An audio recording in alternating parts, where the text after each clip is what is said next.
ਕਹਿੰਦੇ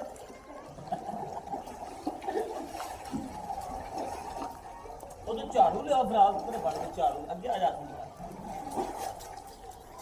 ਇੱਥੇ ਪੂਰੇ ਆਈ ਉਸੇ दादा जी क्रीम के साथ सही नहीं देता है इसके साथ सही नहीं देता अच्छा इसके साथ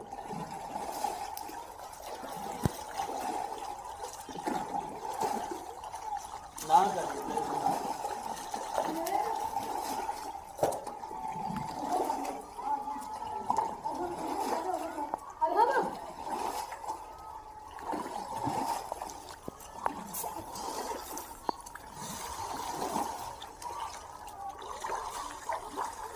मिट्टी साफ कर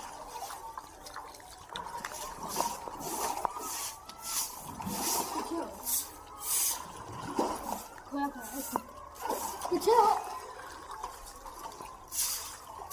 उधर मारो इधर मांझा जाओ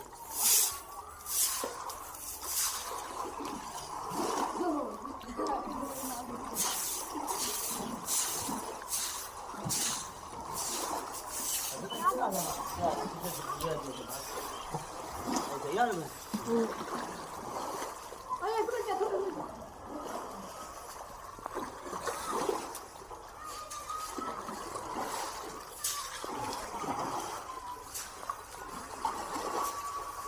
ਆਪਾਂ ਜਿਹੜਾ ਲਾਉਣਾ ਮੈਂ ਲੋਕ ਇੱਥੇ ਲਾਉਣੀ ਇੱਥੇ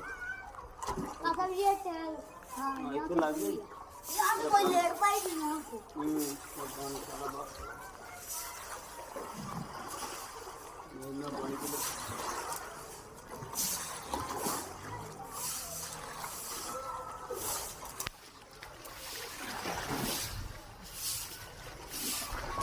ऐसा भी करो है राम देवी